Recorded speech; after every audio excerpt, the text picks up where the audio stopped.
ओमाज्ञानतिमिरान्धस्य ज्ञानाञ्जनशलाकाय चक्षुरुन्मीलितं येन तस्मै श्रीगुरवे नमः। वाञ्छाकल्पतरुभ्यश्च कृपा सिन्धुभ्येव च पतितानां पावनेभ्यो वैष्णवेभ्यो नमो नमः। जय श्री कृष्ण चैतन्य प्रभु नित्यानंद श्री अद्वैत गदाधर शिवासादि गौर भक्त वृंद। हरे कृष्णा कृष्णा कृष्णा हरे हरे, हरे राम राम राम हरे हरे। तो कल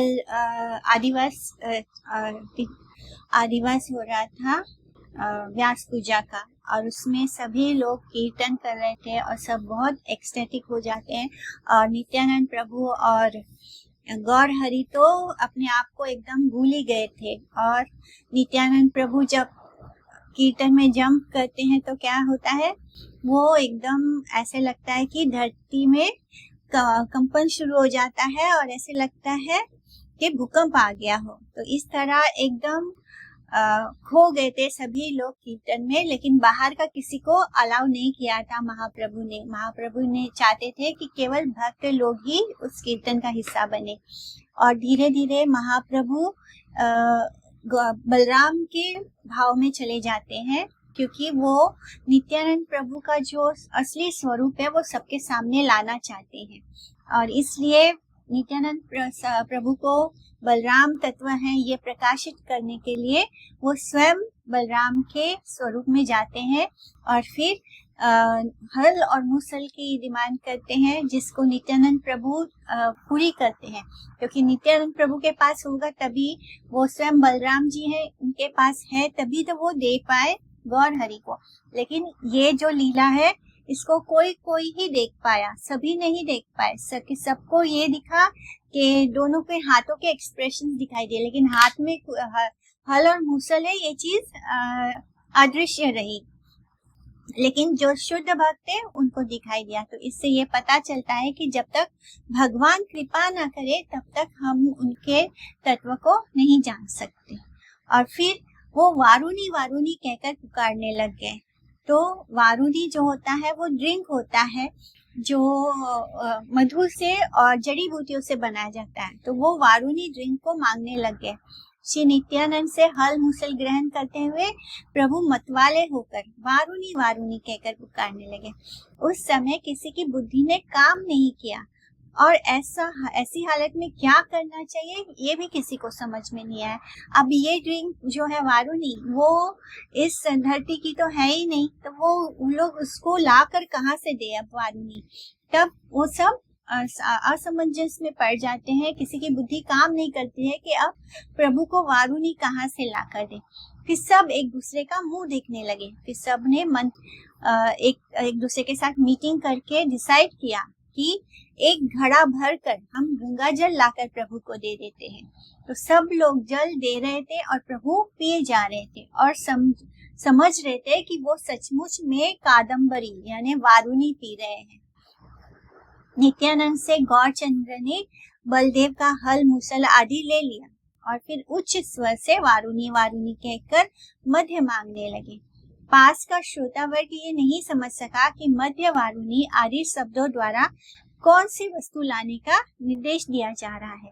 श्री गौरचंद्र किस लिए नित्यानंद से मध्य की प्रार्थना कर रहे हैं, इसे ना समझकर उपस्थित भक्तगण विस्मित होकर एक दूसरे को देखने लगे।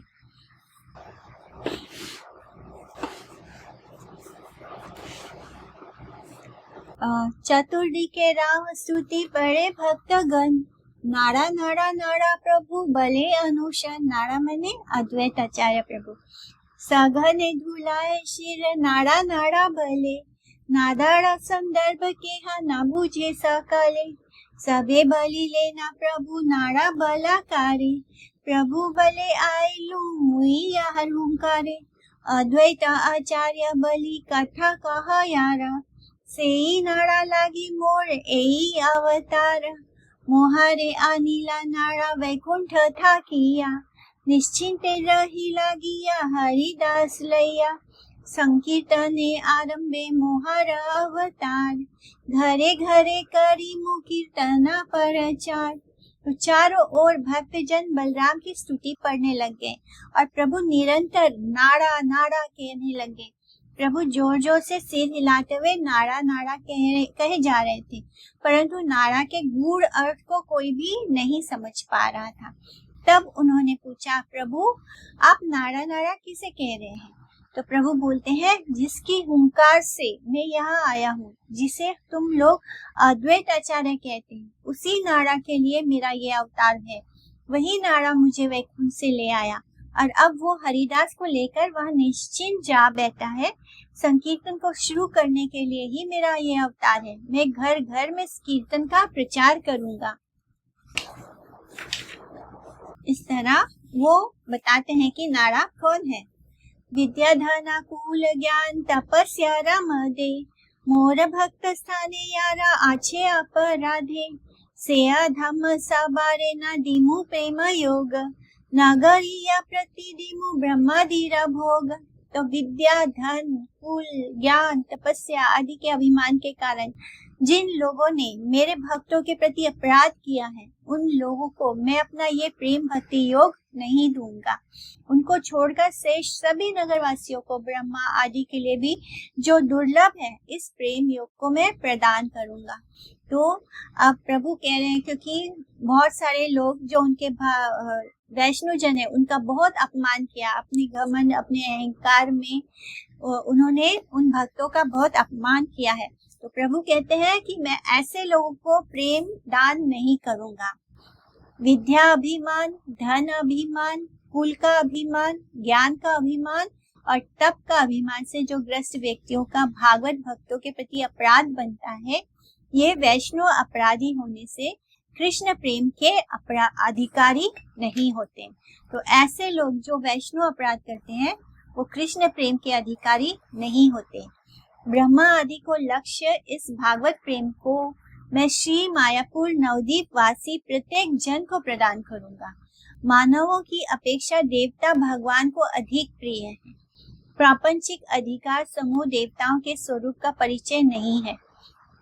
सभी देवता भगवान की आराधना करते हैं एवं भागवत विषयों के प्रीति के तारतम्य के अनुसार उनमें उत्कृष्टता और निकृष्टता देखी जाती है। लक्ष्मी देवी से श्री संप्रदाय, चतुर्मुख ब्रह्मा से ब्रह्म माधव संप्रदाय, जो हमारा गौड़ीय संप्रदाय है वो ब्रह्म माधव संप्रदाय, रुद्र देव से विष्णु स्वामी संप्रदाय और चतुर्सन यानी ब्रह्मा के 4 मानस पुत्रों से निम्बार्क संप्रदाय की उत्पत्ति हुई है।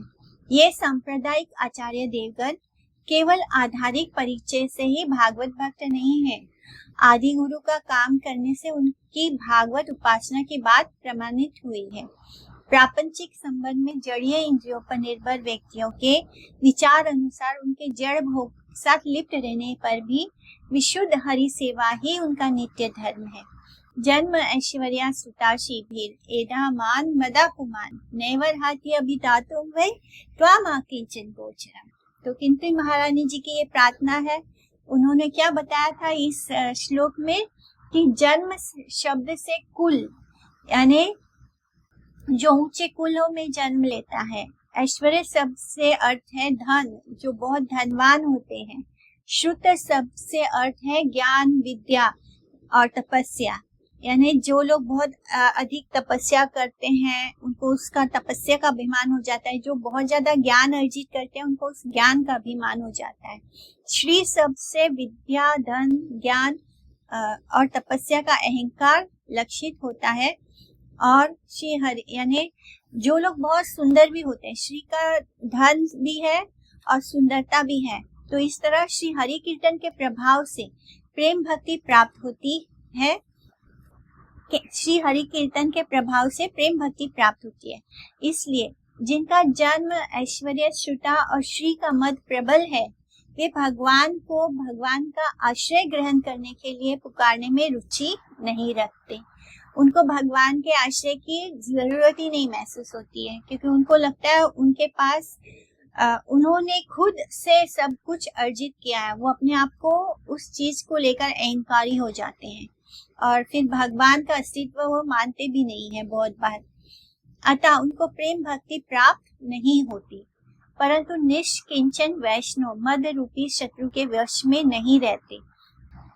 इसलिए उनकी कृष्ण कीर्तन में स्वाभाविक रुचि होती है। विद्या आदि के अभिमान में मत व्यक्ति का वैष्णव चरणों में अपराध होना स्वाभाविक है, क्योंकि ऐसा होना उसके नैसर्गिक धर्म में देखा जाता है।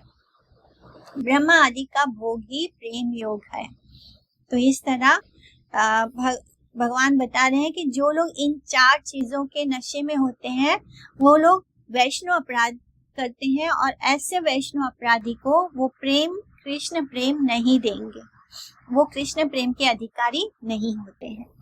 शून्य आनंदे भाष्य सर्व भक्त गण शने के सुस्थिर हैला श्री सचिनंदना खींचांचल्य करिलाद प्रभु जिज्ञासया भक्त सब बल किछु उपाधि का नय सबारे करैना प्रभु प्रेम आलिंगना अपराध मोरना लैवा सर्वशना हासे सर्व भक्त गण प्रभु रका थाय नित्यानंद महाप्रभु गाड़ा गाड़ी आए संवर नाना है नित्यानंदेरा आवेश प्रेम रसे विवला हैला प्रभु शेष शने हसे शने कांदे शने दिगंबर बाल्य भावे पूर्ण हैला सर्वा कलेवर कोठा ठाकीला दंड कोठा कमंडुलू कोठा वसन गेला नाही आदि मूल चंचल हैला नित्यानंद महाधीर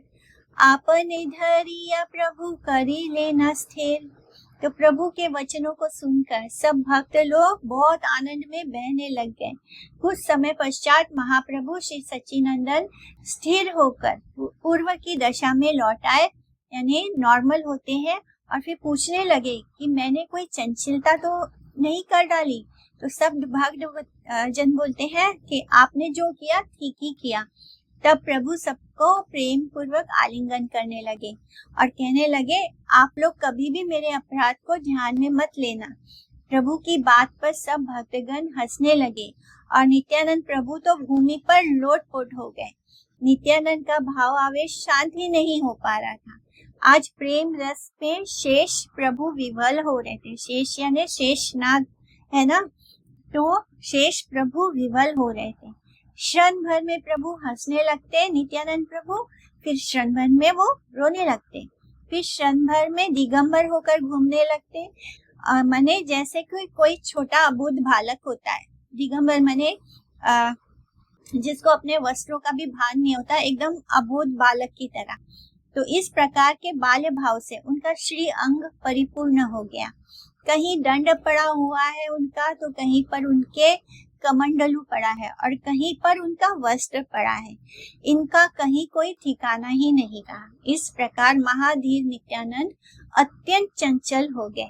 तब प्रभु ने स्वयं उनको पकड़कर स्थिर किया।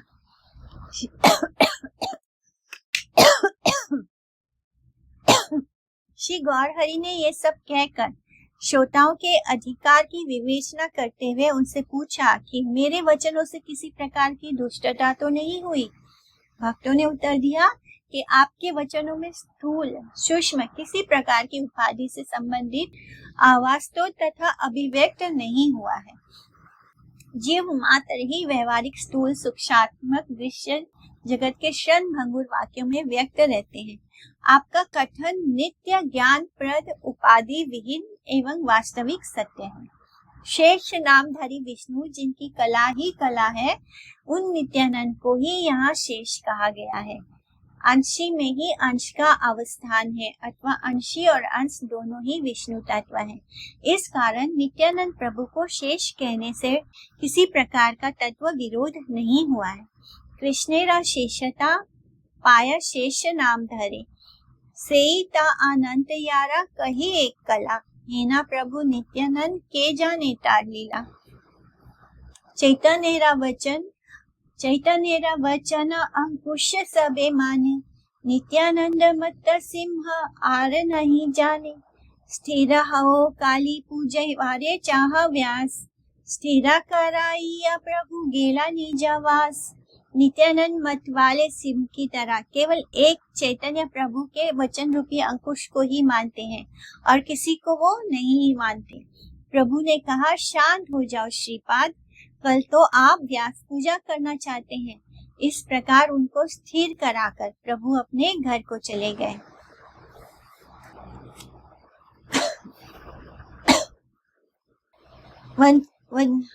वचनांकुश मस्त हाथी के नियामक लोह दंड को अंकुश कहते हैं। तो हाथी को जो कंट्रोल करने के लिए लोहे का डंडा होता है उसको अंकुश कहा जाता है। श्री चैतन्य देव के वाक्य रूप लोह दंड जीव की मतता और उच्छृंखलता के संशोधक है। यानी श्री महाप्रभु के जो वाक्य है वो जीव आत्माओं के लिए उस अंकुश के समान है जो अपने मद में मस्त रहता है, इसलिए वचनांकुश शब्द का प्रयोग किया गया है। भक्तगणा चाली लेना आपनारा घरे, नित्यानंद रही लेना श्रीवास मंदिरे, कठोरात्रे नित्यानंद हुंकार करिया, निज दंड कमंडलू फेलीला भंगिया। भक्तगण भी अपने अपने घरों को चल दिए, लेकिन नित्यानंद प्रभु श्रीवास के घर में ही रह गए। कुछ रात होने पर नित्यानंद ने हुंकार करते हुए अपना दंड और कमंडलू को तोड़ दिया। जो दंड और कमंडलू वो लेकर चलते हैं, क्योंकि वो एक ब्रह्मचारी है, उसको उन्होंने रात में इतना भाव आवेश में है कि उसको भी तोड़ दिया। यति और ब्रह्मचारी के व्यवहार में आने वाले, यति यानी जो सन्यासी होते हैं, सन्यासी और ब्रह्मचारी के व्यवहार में आने वाले जो जल पात्र को कमंडलू कहते हैं। गृहस्थियों के बहुत से बर्तन होते हैं, यतियों का एकमात्र पात्र कमंडलू होता है और उसके द्वारा ही सब प्रकार के काम करने होते हैं। लौकी की सब्जी जिसकी बनती है, उस लौकी को यति पात्र कहकर शास्त्रों में वर्णित किया गया है। तो लौकी जो होता है, जब लौकी फल जाता है तो उसको पेड़ में ही छोड़ देते हैं, यानी उसको बेल पर ही छोड़ देते हैं और फिर कभी कभी उसको ऊंचे ऊंचे पेड़ों पर ऐसे ही टांग कर छोड़ देते हैं। तो वो क्या होता है, वो सूख जाता है, सूख के वो एकदम कड़क हो जाता है। बाद में उसको ठोक कर उसके अंदर का रेशा निकाल देते हैं और जो बाहर का खोल होता है उससे उस कमंडलू को बनाया जाता है। जो गोल गोल लौकी होती है तो उससे बनाया जाता है और उसको यति पात्र बोलते हैं। यति यानी सन्यासियों के यूज करने वाला पात्र। तो ब्रह्मचारियों के लिए यति सेवा का विधान है। तो ब्रह्मचारी जो होते हैं वो सन्यासियों की सेवा करते हैं, इसलिए उनको गुरु का कमंडलू वहन करना होता है। इसलिए वो उनके गुरु का जो कमंडल होता है, कमंडलू, उसको वो लेकर चलते हैं। तो उपकुर्मान ब्रह्मचारी जो गृहस्थ होने की इच्छा रखते हो, गृहस्थ अध्यापक से शिक्षा ग्रहण करने के लिए उनके पास आश्रम विशेष में वास करते हैं और ब्रह्मचारी परिव्राजक सन्यासी का यति पात्र वहन करते हैं। किसी किसी के मत से श्री नित्यानंद स्वरूप श्री लक्ष्मीपति तीर्थ के साथ, जो उनके गुरु हैं, लक्ष्मीपति तीर्थ के साथ ब्रह्मचारी रूप से अवस्थित थे। अतः वे कमंडलू और ब्रह्मचारी का दंड खदीर पलास वंश में से अन्यतम, यानी वो ब्रह्मचारी का दंड भी रखते थे और कमंडलू भी रखते थे। किसी के मत में श्री माधवेंद्र पुरी के ब्रह्मचारी के रूप में प्रभु नित्यानंद ने ब्रह्मन किया था। वर्तमान काल में तीर्थ और आश्रम नामक सन्यासियों के ब्रह्मचारी को स्वरूप शब्द से अभिहित किया जाता है। सरस्वती, भारती और पूरी संप्रदायों के यतियों द्वारा ब्रह्मचारियों को चैतन्य शब्द से पुकारा जाता है। नित्यानंद प्रभु का ब्रह्मचारी नाम स्वरूप था, इसलिए कोई कोई उनको माधवेंद्र पुरी के बजाय लक्ष्मीपति तीर्थ का अनुगत मानते हैं। दंड, एक दंड एवं त्रिदंड भेद से दो प्रकार के होते हैं। जैसे पढ़ा था ना हमने कि एक दंड जो होता है वो मायावादी सन्यासियों के पास एक दंड होता है और जो गौड़ीय सन्यासी होते हैं उनके पास त्रिदंड होता है। एक साथ तीन दंड बांधते हैं, जो तीन उनके नियम होते हैं।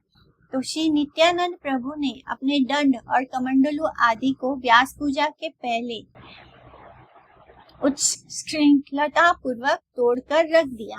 अब कल व्यास पूजा है और आज रात को उन्होंने उसको तोड़ दिया, अपना कमंडलू, और फिर प्रेम विकार में वैधि भक्ति के उपादान समूह और बाहरी निष्ठा को त्याग दिया। तो उनके अंदर इतना प्रेम विकार उपस्थित हुआ जिसके कारण ये सारे जो हम चीजें ग्रहण करते हैं नियमों के अनुसार, उसको जो नियम से भक्ति होता है उसको वैधि भक्ति कहा जाता है। तो प्रेम इतना बढ़ गया उनका कि वो जो वैधि भक्ति के जो भी समान थे, समूह थे, उनको उन्होंने तोड़ के खत्म कर दिया।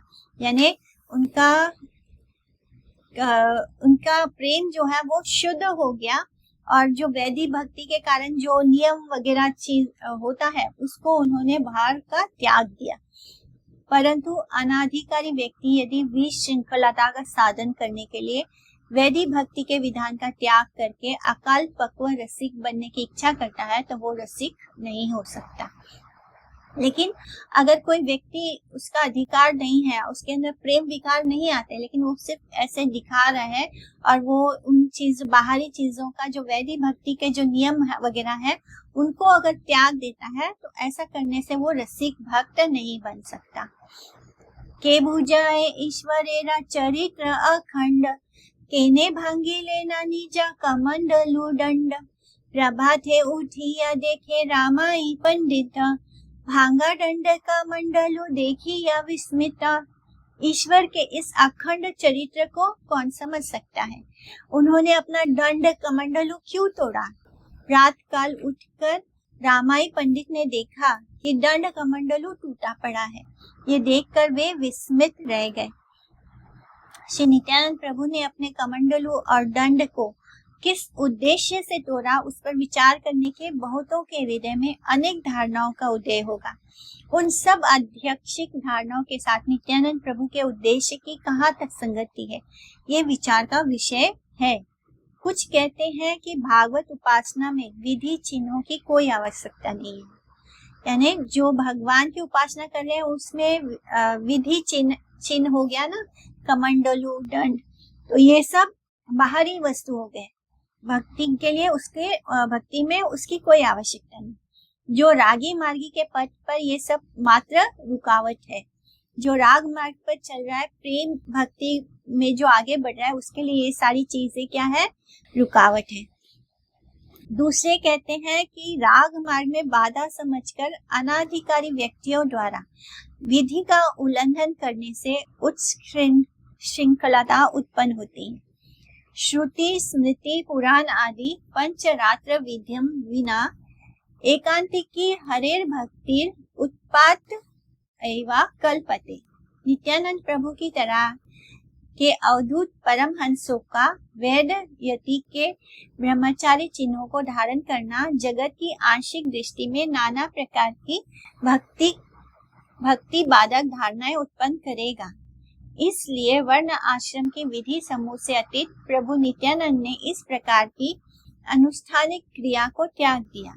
परंतु जड़ीय अभिनिवेश युक्त व्यक्ति, यानी जो मटेरियलिस्टिक है, वो लोग अगर उनका अनुकरण करते हैं, उनको देखकर उनका देखा देखी करते हैं, तो करते हुए कृत्रिम भाव के अवलंबन द्वारा अपनी महिमा बढ़ाने की चेष्टा से, यानी सिर्फ कृत्रिम कैसे कि एक तो हो गया जिसको जो प्रेम में उसके शरीर में कुछ लक्षण उत्पन्न हो रहे हैं, लेकिन एक होता है कि वो दिखावा करने की कोशिश करता है और ढोंग करता है कि उसके अंदर भी ऐसे भाव आ रहे हैं। तो ऐसे कृत्रिम यानी जो नकली भाव के अवलंबन द्वारा अपनी महिमा बढ़ाने के लिए, अपनी ग्लोरी को बढ़ाने के लिए की चेष्टा से अनाधिकार पूर्वक काम करेंगे तो उससे उनका कोई मंगल नहीं हो सकता। ऐसा करने से, दिखावा करने से कुछ भी अच्छा नहीं होगा, मंगल नहीं होगा। जो अनाधिकारी व्यक्ति है वे ब्राह्म्य प्रदर्शन से, बाहरी प्रदर्शन से अधिकारी नहीं हो जाते। बाहर से आप अगर दिखावा करें कि मेरे अंदर बहुत प्रेम उत्पन्न हो रहा है भगवान के लिए, देखा देखी करना कि वो बड़े भक्त हैं, तो ऐसा दिखावा करने से कोई भक्त नहीं हो जाएगा। नैतेत समाचरे जातु मनसापि ज्ञानी ईश्वरा विनश्यत्या चरणामोदयात यथा रुद्रोपदेशम विषम। आदि उपदेशों का अनादर नहीं होना चाहिए। को वेत्ति भूमन भगवान परात्मन योगेश्वरोतिर्भवत त्रिलोक्याम क्वा वा कथम वा कति वा केदति विस्तारयन् विदसि योगमायम्। पंडित तेरा स्थाने कही लेना तथा शनि, शिवा सब लेना जाओ ठाकुर स्थाने। रामाई ने तुरंत जाकर शिवास पंडित को जब ये बात सुनाई, यानी कि कमंडलू और दंड दोनों टूटा हुआ पड़ा है, तो शिवास पंडित बोले कि तुम प्रभु के पास जाओ, यानी चैतन्य महाप्रभु के पास जाओ, ठाकुर स्थाने श्री गौर सुंदर के पास। रामाईरा मुखे सुनी आईला ठाकुर, भाम्य नहीं नित्यानंद हासे न प्रचुरा।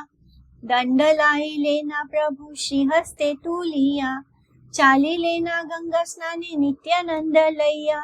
शिवा सादी गंगा सबाई चालीला गंगा स्नाने, दंडत हुई लेना प्रभु गंगाए आपने। तो रामाई के मुख से समाचार सुनकर प्रभु वहाँ आए तो देखते हैं कि नित्यानंद को होश नहीं है और वे खूब हंस रहे हैं। प्रभु ने दंड को अपने हाथ में लिया और नित्यानंद प्रभु को साथ लेकर गंगा स्नान के लिए चल दिए। शिवास आदि सब भक्त भी साथ ही गंगा स्नान को चले। वहाँ प्रभु ने स्वयं दंड को गंगा में प्रवाहित कर दिया, क्योंकि उन्होंने वो डंडा तोड़ दिया था। चंचल निशि नित्यानंद नामा ने वचना, तबे एक बार प्रभु कराए तर्जना। कुंभीरा देखिया तारे धरी वारे आए, गदा धरा शिव निवासा करे हाय हाय। सातारे गंगार माझे निर्भय शरीर, चैतन्य वाक्य मात्र किचु है स्थिर।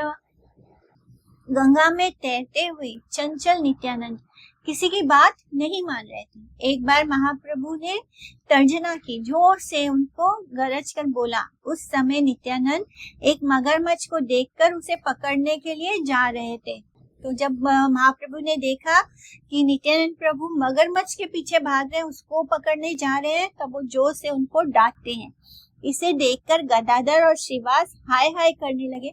वो भी घबरा गए कि देखो ये मगरमच्छ पकड़ने जा रहे हैं, तो वो दोनों हाय हाय करने लगे, किंतु वे निर्भय होकर गंगा में तैरते रहे। नित्यानंद प्रभु निर्भय होकर गंगा में तैरते रहे। केवल चैतन्य देव के कहने से ही वो कुछ स्थिर हुए, थोड़ा सा रुक गए, और किसी की बात तो वो सुनते नहीं। नित्यानंद प्रतिदा की बले विश्वम्भरा, व्यास पूजा आसी झाट करा सत्वरा। मैंने आज व्यास पूजा है, जल्दी जल्दी करो। विश्वम्भर ने पुकार कर नित्यानंद से कहा, अब शीघ्र चलकर व्यास पूजा करो, जल्दी से चलो। सुनिया प्रभुरा वाक्य उठी लता खाने, स्नान करी गृह आई लेना प्रभु सने। आसिया मिलीला सभा भक्त भागवत गण, नीरावधि कृष्ण कृष्ण करी छे कीर्तना। तो प्रभु के वचन सुनकर वे तत्क्षण उसी क्षण पर वो तुरंत जल से बाहर निकल आए और स्नान करके प्रभु के साथ घर आ गए। सब भक्त जन भी वहां आकर मिल गए, जो कृष्ण कृष्ण निरंतर कीर्तन किए जा रहे थे। शिवा स पंडित व्यास पूजा आचार्य, चैतन्य आज्ञा करे न सर्व कार्य। मधुरा मधुरा सबे करे न कीर्तन, शिवा स मंदिर हैला शिवैकुंठ भवन। सर्वशास्त्र ज्ञाता से ठाकुर पंडित, करीला सकल कार्य ये विधि बोधिता। शिवास पंडित व्यास पूजा के आचार्य थे। वे श्री चैतन्य चंद्र की आज्ञा से सब कार्य कर रहे थे। इधर सब भक्त जन मधुर मधुर कीर्तन कर रहे थे। शिवास का घर जैसे वैकुंठ धाम बना हुआ था। और शिवास पंडित सब शास्त्रों के ज्ञाता थे। उन्होंने शास्त्र विधि के अनुसार व्यास पूजा का सब कार्य संपन्न किया। शिवास पंडित ने व्यास पूजा का पौरोहित्य किया। पुरोहित का जो कार्य होता है वो किया। विधि के अनुसार ही सारी अनुष्ठानिक क्रियाओं का संपादन हुआ। शिवास पंडित सब शास्त्रों में पारंगत थे। उनका ग्रह साक्षात वैकुंठ था। वहाँ खूब कीर्तन हुआ। दिव्य गंध सहिता सुंदर वन माला, नित्यानंद हाथे दिया कही ते लागिला। शुना शुना नित्यानंद एई माला धरा, वचन पढ़िया व्यास देवे नमस्कार। शास्त्र विधि आछे माला आपने से दीवा, व्यास तुष्ट हैला सर्व अभीष्ट पाईवा। फिर दिव्य गंध युक्त एक सुंदर वनमाला नित्यानंद के हाथ में देखकर श्रीवास पंडित बोले, सुनो नित्यानंद सुनो, ये माला लो और मंत्र पढ़कर व्यासदेव को नमस्कार करो। तो शास्त्र की ऐसी विधि है कि माला स्वयं चढ़ानी चाहिए। व्यासदेव के प्रसन्न होने पर सब अभीष्ट वस्तुएं मिल जाएंगी। तो पूजा करना किसको था? नित्यानंद प्रभु को, लेकिन श्रीवास पंडित ने उस पुरोहित की तरह वो सब नित्यानंद प्रभु के लिए बाकी सारे पूजा विधि कर दिए, लेकिन माला जो होती है वो माला स्वयं को चढ़ानी चाहिए व्यासदेव को। तो यही कहकर उन्होंने नित्यानंद प्रभु के हाथ में माला दी और कहा कि तुम मंत्र पढ़कर व्यासदेव को ये ऑफर कर दो, ये क्योंकि ये खुद चढ़ाना होता है। तो इससे क्या होगा? व्यासदेव प्रसन्न होंगे और आपको जो भी इच्छा है वो मिल जाएगा। श्रीवास पंडित ने सुगंध युक्त 1 फूलों की माला नित्यानंद के हाथ में देकर व्यासदेव को नमस्कार करने के लिए कहा। तो जब भी हम भगवान को माला ऑफर करते हैं तो वो फूल जो होना चाहिए वो सुगंधित फूल होना चाहिए, अच्छा फूल होना चाहिए जिसमें से सुगंध आती हो, खुशबू वाला। यथा सुने नित्यानंद करे हाय हाय, किशेर वचन पाठ प्रबोधनालय, किवा बले धीरे धीरे बूझना न आए, माला हाथे करी पुनः चारी दी के चाय। नित्यानंद ने जो कुछ भी सुना उस पर केवल हाँ हाँ कर दिया। कौन से मंत्र का पाठ करें ये समझने पर भी वे नहीं मान रहे थे। धीरे धीरे क्या कुछ कह रहे थे ये किसी को समझ में नहीं आ रहा था। वो धीरे धीरे बोल रहे हैं और उनको मंत्र बोलने के लिए कहा गया। उनको खुद मतलब वो इतने ज्यादा प्रेम विकार उनके ऊपर इतना हावी है कि वो समझ नहीं पा रहे थे और वो धीरे धीरे कुछ बोल रहे हैं जो किसी को समझ में नहीं आ रहा। माला हाथ में लेकर वे बहुत देर तक चारों ओर देखते रहे। प्रभु ने डाकिया बले जीवा सा उदार, ना पूजे ना व्यास ए श्रीपाद तोमार। शिवा सारे वाक्य सुनी प्रभु विश्वंभर, धाइया सम्मुखे प्रभु आएला सत्वर। प्रभु बले नित्यानंद सुना वचन, माला दिया कर झाट व्यासेरा पूजन। देखी लेना नित्यानंद प्रभु विश्वंभर, माला तुली दिया तार मस्तक का ऊपर। अब उदार श्रीवास पंडित प्रभु को पुकार कर कहने लगे कि आपके श्रीपाद यानी आपके जो नित्यानंद प्रभु है, आपके जो श्रीपाद हैं वो व्यास पूजा नहीं कर रहे हैं, तो उनको ही व्यास पूजा करना है, वही नहीं कर रहे हैं व्यास पूजा। तो श्रीवास के वचनों को सुनकर प्रभु विश्वंभर जल्दी से नित्यानंद के पास आते हैं और बोलते हैं, नित्यानंद मेरी बात सुनो, माला अर्पण करके शीघ्र व्यास पूजा कर डालो। तो नित्यानंद प्रभु ने क्या किया? विश्वंभर को जैसे ही देखा अपने सामने माला उठाकर उनके सर पे अर्पण कर दिया, यानी उनको ही पहना दिया। श्रीवास की बात को श्री नित्यानंद ने नहीं माना। वे माला को हाथ में लेकर अस्पष्ट स्वर से कुछ बोलते बोलते चारों तरफ देखने लगे, इधर उधर सब तरफ देख रहे। वो क्या कर रहे थे? वो एक्चुअली में गौर हरि को ढूंढ रहे हैं। और श्री व्यास के उद्देश्य से नमस्कार या माला प्रदान न करने पर नित्यानंद के इस प्रकार के व्यवहार से श्रीवास द्वारा महाप्रभु को अवगत कराया गया। फिर महाप्रभु ने आकर माल्य अर्पण द्वारा श्री व्यास पूजा करने के लिए नित्यानंद प्रभु को आदेश दिया। तो नित्यानंद ने उनके ही मस्तक के ऊपर माला समर्पित कर दी। श्री व्यास जिनके आवेश अवतार हैं, उन मूल तत्व पर माला समर्पित करके श्री नित्यानंद की व्यास पूजा का समाधान हो गया। तो भगवान श्री चैतन्य देव की अपने प्रकाश अवतार समूह में शक्ति एवं भक्त सभी तत्व समाहित हैं। इसलिए यथा तरोर मूल निश्चयेना श्लोक का तात्पर्य, यानी जब हम जड़ में जल देते हैं, जड़ का जो मूल होता है उसमें जब हम जल देते हैं तो हम पूरे पेड़ को पोषण दे देते हैं। तो इसी प्रकार उन्होंने चैतन्य महाप्रभु जो कि स्वयं कृष्ण है, वही उनसे उनके ही अवतार है। श्री व्यास देव जो है वो कृष्ण के ही शक्त्यावेश अवतार है, तो उन्होंने मूल उनको ही अर्पित कर दिया, तो उन्होंने कुछ गलत नहीं किया। तो इसी तरह यथा तरोड़ मूल निश्चयेन श्लोक के तात्पर्य अनुसार सत्वम विशुद्धम वसुदेव शब्दादितम श्लोक के विचार अनुसार इस मूल आकार तत्व श्री चैतन्य देव की पूजा से सब गुरुओं की पूजा संपन्न हो जाती है।